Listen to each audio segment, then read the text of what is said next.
Welcome back. I'm Brent Meredith. Fitness and nutrition coach Daniel Buckley continues his talk with us tonight, so let's pick right back up where we left off. So Daniel, we were talking before the break, and I wanted to kind of carry over to into this segment a little bit about just consistency and giving oneself grace and sort of having a personalized idea of what's best for you. And I think a lot of that plays into people's perceptions, maybe in social media, seeing images that used to be images on magazines and covers. Now I feel like it's a lot of Instagram models and things that you see online. Sort of what is it within our nature that makes us want to compare ourselves to others, and what is the best takeaway from that? What should we remember when we're looking at other people's progress?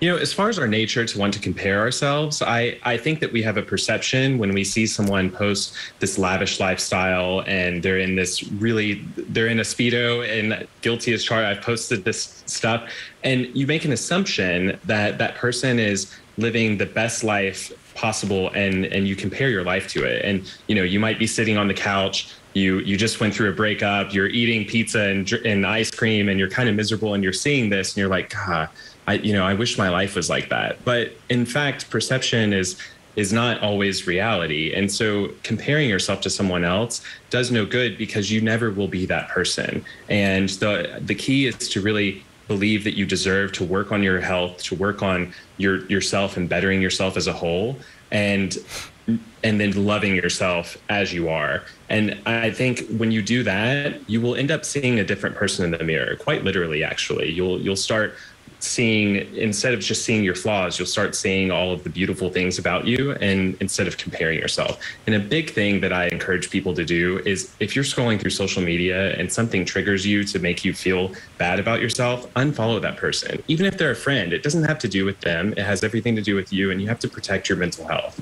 That is a really good point, and something I hadn't thought about is that if you are being, like, why open yourself up to those images continually from someone if you're just going to feel bad every time you see them? Yeah. And one of the things that you've done with your social, and I just wanted to make you feel a little bit better about saying that you had done it yourself, of course, for your job. That's kind of goes with the par for the course. But what you've also done is you took the time to not only do that, but you have done some sort of or showed how the trick photography works. If I stand this way, this is how I look. If I stand this way, this is how I look. Or here's me, you know, just before dinner, and here's me just after dinner. You know, and you're never going to look the same, you know, in the mirror when you anyway. So how can you compare yourself to someone else that's not even you?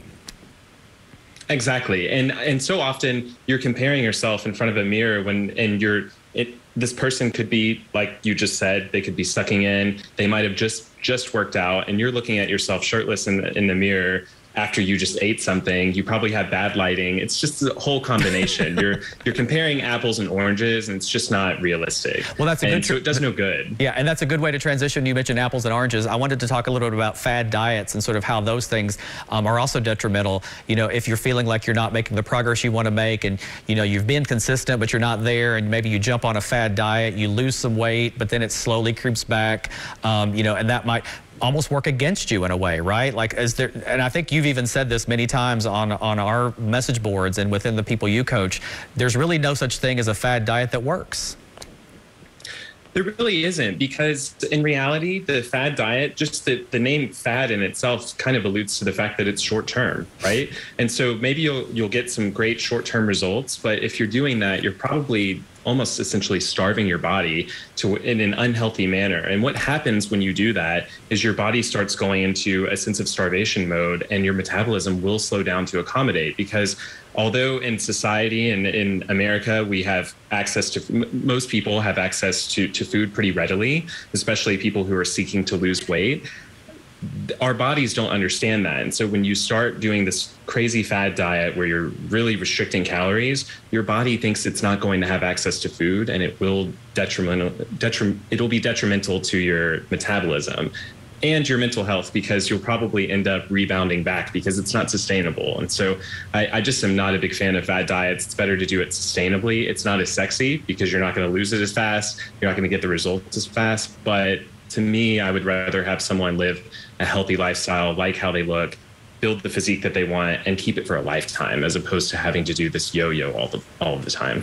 Well, and that's such a valid point that I'm so glad you made. But we've only got about a minute left, and I want to make sure I give you plenty of time to talk about how folks that might want to work with you can reach out. But it just bears repeating that, you know, this is a lifetime commitment in a sense. Like you want to be able to live a healthy life so that you can live longer and do the things you want to do. It's not always about jumping from this Beachbody deadline to this, I got to fit in this dress or this shirt or this suit. It's about being consistently healthy your whole life. And I'm so glad you mentioned that. So again, before we have to go, we've got a minute left. How can someone watching tonight that's maybe been on the fence, not really sure about online fitness or even in person or anything of that nature, what would you tell them and how can they reach out to you? Yeah, the best way to reach out would be my website, bodybybuckley.com. My email is on there, so that's the easiest way to reach out to me. And if you are thinking of getting assistance, that's a huge step in and of itself. So even just going out for a walk and starting some sort of daily movement pattern, it doesn't necessarily even have to be daily, but some sort of a habit, go for it. Don't even hesitate. The second you want to better yourself, jump on that, because that momentum and that motivation does fade over time. So you want to really utilize that. That's great advice. And listen, thank you so much again. We hope to get you back on maybe before 2 years passes again. And maybe we can actually do another challenge that we can finish. But we are unfortunately out of time. I appreciate you being here so much. Thank you. But you can always follow us, Out and About Today, for breaking news and watch clips of our show anytime at outandabouttoday.com. Thanks for watching. We'll see you next time. Good night.